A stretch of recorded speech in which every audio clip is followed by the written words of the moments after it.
माह Ramzan means the month of Ramzan, वो महीना जिसके आते ही रहमत, बरकत और मगफिरत के राहों में दुनिया के nearly a billion Muslims moral abstinence और फास्टिंग प्रैक्टिस करते हैं। चाहे कोई रिच हो या पुअर, उन्हें एक स्पिरिचुअल डिसिप्लिन को फॉलो करना पड़ता है और साथ ही भूख और प्यास को on an average 14 to 18 hours तक ऑब्जर्व करना पड़ता है। रमजान फास्टिंग यानी वो रोजा जिसमें लोग भूखे इबादत करते हैं और रोजमर्रा की जिंदगी जीते हैं, बिल्कुल उस तरह जिस तरह एक मजदूर सारा दिन मेहनत करता है अपने मालिक के लिए, वो भी भूखा प्यासा, और उसे खाने को भी किस्मत से बहुत ही कम मिलते हैं। और इसलिए रमजान के रोजे से हमें वो लोग जिन्हें हंगर पैंग्स सफर करना पड़ता है, उनके दर्द को समझने का एक मौका मिलता है। सिर्फ यही नहीं, रमजान के रोजे एक इबादत भी है और साथ ही इसके काफी हेल्थ बेनिफिट्स भी होते हैं।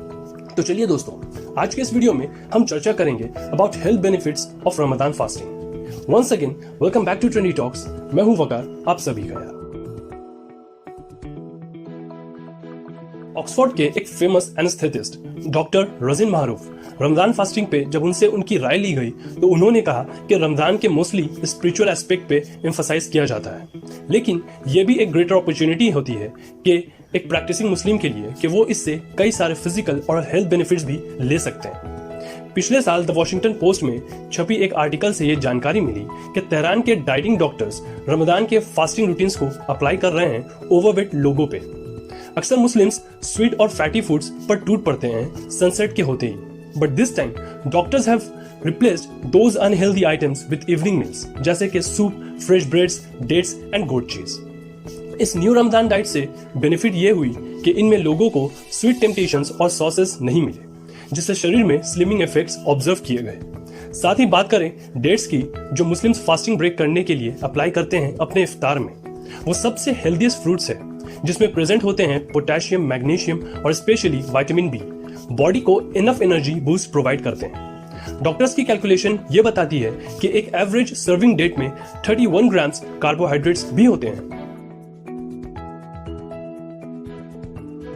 जैसे कि हमने जाना कि रोजे के हाल में यानी फास्टिंग में on an average 14 to 18 hours भूखा रहना पड़ता है। इसमें ब्लड शुगर लेवल डाउन हो जाते हैं।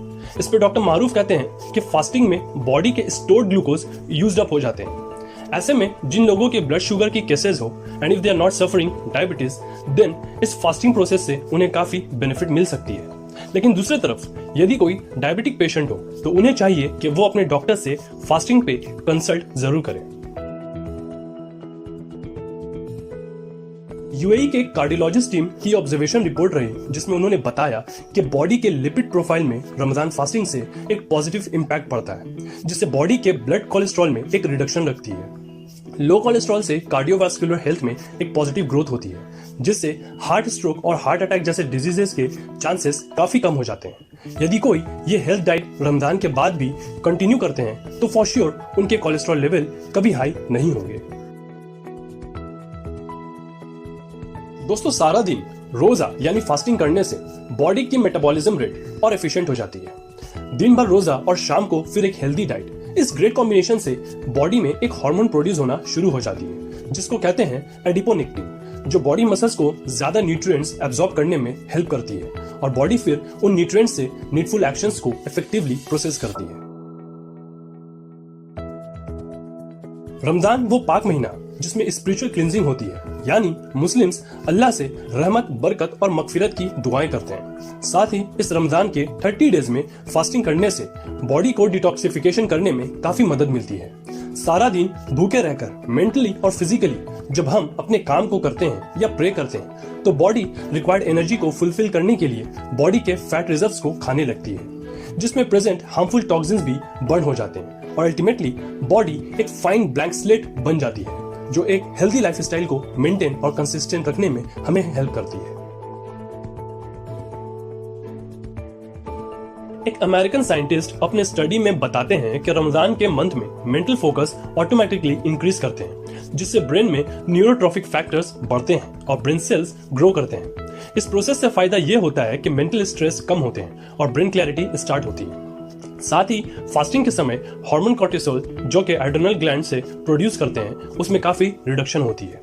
ऑलमोस्ट अ मंथ फास्टिंग और इस न्यू ईटिंग हैबिट से ब्लड में एंडोर्फिन्स प्रोड्यूस होते हैं, जो ऑर्गन्स को अलर्ट करते हैं और बॉडी को हैप्पी एंड काम फील करवाते हैं, जिससे अल्टीमेटली बॉडी एक वेल बीइंग स्टेट पे बूस्ट कर जाता है। हार्वर्ड मेडिकल स्कूल के medical director of the obesity clinical program doctor Osama Hamdy, उनका यह कहना है कि रमजान के फास्टिंग जितने अच्छे होते हैं नॉर्मल पर्सन के लिए, पर उतना ही डेंजर है डायबिटिक लोगों के लिए। सर्वे बताती है कि out of 1.6 billion Muslims around 148 million लोगों को डायबिटीज है और ये काउंट फ्यूचर में बढ़ने भी वाले हैं। American association of clinical endocrinologist AACE के एक कॉन्फ्रेंस में उन्होंने रमजान फास्टिंग और डायबिटीज पे एक रिसर्च भी प्रेजेंट किया, जिसमें उन्होंने बताया कि सन अप से सन डाउन तक फास्ट करने पे डिहाइड्रेशन और हाइपोग्लाइकेमिया का रिस्क होता है। साथ ही यदि कोई फास्टिंग ब्रेक करते हैं तो हेवी मिल्स लेने पे हाइपरग्लाइकेमिया भी हो सकता है। उन्होंने बताया कि ऐसे हेवी मिल्स में फैटी फूड और शुगरी कंटेंट ज्यादा होते हैं, जो नियर अबाउट 1500 कैलोरीज कैरी करते हैं। ऐसे में अचानक फास्ट करना और फिर इतने कैलोरीज को कंज्यूम करना डेडली रिजल्ट भी कर सकता है। ऐसे सिचुएशन पे डॉक्टर हामदी ने यह सजेस्ट किया कि एक डायबिटिक पेशेंट को चाहिए कि वो एक रमजान से पहले भी कभी 3 कॉन्जिक्यूटिव डेज के लिए फास्टिंग कर ले, सो दैट उन्हें और उनके डॉक्टर को इंसुलिन डोजेज का एक ट्रायल फास्टिंग के लिए हेल्प कर सकता है। साथ ही इस पे डॉक्टर मारूफ का कहना है कि यदि फास्टिंग मंथ में एक प्रॉपर पोर्शन प्रोटीन, फैट और कार्ब्स का अपने बैलेंस डाइट में रखी जाए और जिस तरह रमजान में ये सारे मेंटेनेंस होते हैं, यदि इसे नॉर्मल डेज में भी प्रैक्टिस की जाए तो ये गारंटीड है कि केवल स्पिरिचुअल अवेयरनेस ही नहीं बल्कि एक हेल्दियर लाइफस्टाइल भी हम अडैप्ट कर सकते हैं। वेल दोस्तों, आप सभी को ट्रेंडी टॉक्स की ओर से माह रमजान की ढेर सारी शुभकामनाएं। उम्मीद करते हैं कि आज के इस वीडियो को देखने के बाद यदि एक भी हमारे व्यूअर अपने रमजान और बाकी दिनों में भी लाइफस्टाइल को इम्प्रूव कर पाए तो हम समझेंगे कि हमारी यह नाकामयाब कोशिश को सफलता मिली। अगर आपको ये वीडियो अच्छी लगी तो प्लीज इस वीडियो को लाइक करें, शेयर करें, अपनी राय कमेंट सेक्शन में जरूर दें और हमारे चैनल को सब्सक्राइब भी जरूर करें। फ्यूचर अपडेट्स के लिए बेल आइकन को प्रेस करें। मिलते हैं अगले वीडियो में एक नए ट्रेंडी टॉक्स के साथ। तब तक के लिए टेक केयर एंड जय हिंद।